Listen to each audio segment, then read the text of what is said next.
What was your initial reaction when Coach Meyer got that 15-yard penalty for getting hit in the face by the ref? I don't know. I saw it happen, and I saw he was just like really disappointed in himself. He was just like, man, like it's almost like when your hand got caught in the cookie jar as a little kid or something.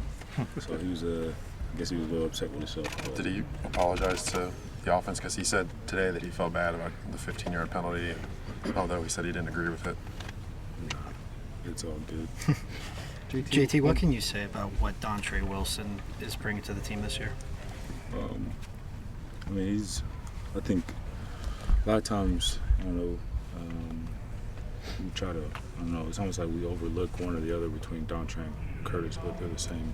They're one and the same. I think Dontre doesn't get a lot more running back in between the tackle stuff, but they're both dynamic players that do a lot for our offense, create mismatches with linebackers, and could get up on a safety and make guys missing over the field. So they both are very dynamic players for us. He broke his foot against Michigan State and caught that touchdown pass, and it sounds like that injury is still kind of lingering. Just he's never really fully healed. Have you ever sensed any frustration with him that he hasn't been able to be maybe the player he wants to be? Not necessarily. I think he's just, I think he's very thankful in the opportunities that that he gets. I know everybody gets frustrated in an offense at receiver. I think that's part of it because you want to make plays for the team and things like that. So I know that can be frustrating at times, but I think he's grateful for the opportunity that he does get, and I think he tries to make the most of it. JT, nobody's been ever more responsible for touchdowns at Ohio State than you are. You passed Braxton Miller's record on Saturday, and now it's your record. And is it more meaningful, the fact of what that 89th touchdown meant? And I'm just wondering, as you keep looking at this, I know we keep asking you about it, but what does something like that mean to you? I don't know. It's like I was trying to win games around here, honestly. I mean, records are good and all, and maybe I appreciate them more when I'm, 40 or 50. But right now, I don't think records. I don't think that really matter if we didn't win. You know what I'm saying? I think we would talk about a loss more than a record. So I'm worried about winning. I think that I'm very grateful and honored to be here at a place like Ohio State and just be able to help the team win and do the best I can, and that's producing touchdowns. Well, with that in mind, though, a lot of people thought the moment you came of age as a Ohio State quarterback was in overtime at Penn State a couple of years ago. I mean, just looking at what do you remember about that setting, and did you personally grow up a lot that night or take another step that night the way y'all won in overtime? I think we grew up as a team. Honestly, that night, myself personally, I think it was one of the things. Just a little adversity. I guess you could say at that time that was my edge. See how far I could go because my knee was hurting, but understanding that I didn't want to come out the game. I knew I still could play and be able to make plays, and so it was just one of the things you had to fight through it mentally. And luckily, God's help, I was able to do that. So I would say I did grow up in that aspect, but I think as a team, as a whole, we grew up. JT, you guys have won 20 straight on the road, which is it hard for even you to believe that, knowing how hard it is to win away from home? What does that say about the program, and how do you think you've been able to do it?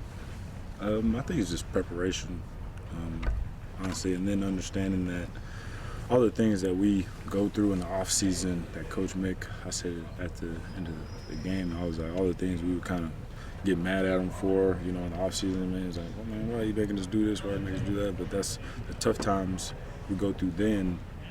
It really comes up when we're on the road. It comes up at home sometimes, but you got your family there, you got home crowd to support you and things like that. But on the road, it's just you and 70 other guys, just the boys. And so that's when those hard times in the off season come up, and that's when it's got to come through your play. And so I think that's really what it is. It's credit to Coach Mick and the Can you give an example of something he does that in the offseason that maybe you guys are thinking, what in the world are we doing this for? Nah, I ain't going to give away the secrets. I ain't going to give away no secrets. JT, you've played in a whiteout and you've been to Camp Randall now. Obviously been in a lot of hostile venues, but how do they kind of compare to each other? What you dealt with 2 years ago and Saturday night? Nah, they're both great.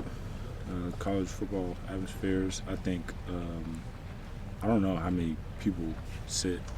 I think Penn State has more people, so I think at times that could be louder. But I mean, third down, I think we did a better job than we did at Oklahoma, but it was definitely rowdy. The jump around was crazy. I didn't jump around. We were, going in the score, so I was a little more focused on that. But I think that's Big Ten football. I think that's the great thing about it, playing in the Big Ten, is you go to places like that and get to experience those type of things. As you analyze the passing there game, was one point where you said that you thought your reputation was that of a weenie-armed quarterback. Do you still feel like that's the way you're regarded? No, I got caught up in it myself.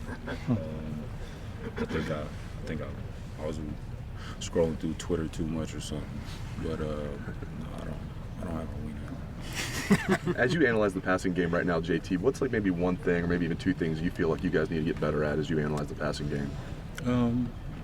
I think timing. I think at times maybe I was ready to throw and the receivers, weren't quite open, or maybe I need to slow down my drop in order to allow them to take a little longer to get open. But I think more timing-wise, and that's the biggest thing when you throw deeper passes down the field, is you have to have the time there. Otherwise, linebackers get underneath routes or safeties clamp down on routes. So I think with that, we have to be on time in the passing game. I think me and the receiver tight ends, we could all get better at it. JT, I think there's a thought that maybe that there's a lot of wide receivers rotating in, and it might be even too much. How much, when you talk about timing, do you need to be throwing it to the same person in practice to develop that, and why do you think maybe the timing is a little bit off?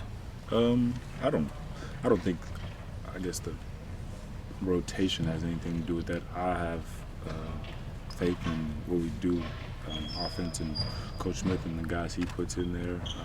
I believe in them. It's not like I came to him and was like, hey, I don't like, so-and-so and on this play or whatever like that. I mean, whoever he puts in there, the rotation that they have, I don't know what it is. I'm comfortable with anybody throwing it to them. And then what was your second one? Why do you feel like you guys might be struggling a little bit at the time? I think part of it, I think it's just on myself. I may be, hurried in my drop, where there was times where I would hitch twice and I would take a drop 3-step and I'll hitch twice, and I didn't feel like, I thought routes were on top of each other or something like that. So maybe I was getting back there too fast, or, you know what I'm saying, or it just took a long time developing for them getting open. But we don't 3 and 2 hitch on our offense. It's 3 and 1 hitch and the ball's out, because we don't want to hold the ball in order for the rush to get a hold of it. So I think it's probably more on myself, just taking time in my drop and letting those guys, get down the field. Is there a sense that Two more questions, folks. is there a sense that no matter how things are going in the game, that you as the quarterback, you sense y'all as an offense have an answer eventually that you can get to? I mean, is that do you have that in your mind? I mean, I don't know if it's confidence, but I mean, could you speak on that? I mean, because they took away a lot of things from you guys on Saturday nights, but including the option to the edge, but y'all finally went away from that a little bit. But just what is it like out there knowing that the answer's there somewhere, Yeah, I mean, if you don't think like that, then I don't think you're going to win a lot of games. It's almost like you're counting yourself out. It's almost like, man, they got us and we can't do anything else. Yeah. Like, that really doesn't make sense to me. So, I always have faith in our adjustments and, what we're trying to do on offense. I think the coaches do a great job of making those in-game adjustments, and we do a good job coaching it up on the sidelines, and we go out there and execute it the best we can. So, I don't think there's any point where it's just like, man, they covered everything. Like, I don't think that's a real thing for us. So, or any offense. JT, we know Last question.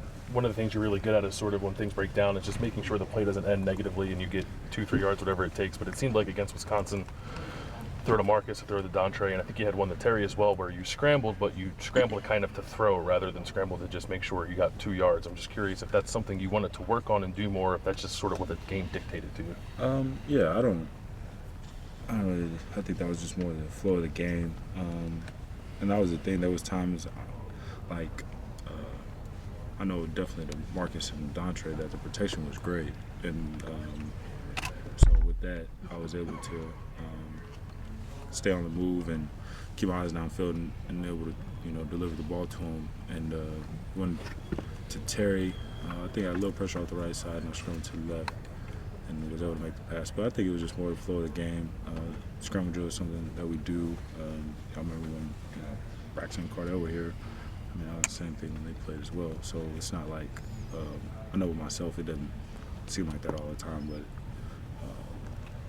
I don't know. It's something that we still do constantly throughout practice. So it's not like that was, I guess, foreign to us by any means. Hey, JT, you made 9 of your last 10 completions. Does the game feel different to you when it's on the line? I don't know. It's almost like, I think great players kind of visualize themselves in those situations, in the off season and when you're throwing routes and all the time leading up to actually the season. So I think that's something that that's something I definitely try to do is play the situation, play where we're down and we need to score in the red zone and we throw a fade. You know what I'm saying? That was something that me and Noah practiced. It wasn't like that was new to us or the situation, anything like that, because it's almost like I seen it before in my head. So I would, and with that, it was just going out there and executing it. And so I don't think it was. I don't know if it was more of the pressure there and then we were playing better because of pressure. I don't think that's it. I think it's more preparation and just being ready when the moment comes. Great. Thanks, JT. Thanks, JT. God bless.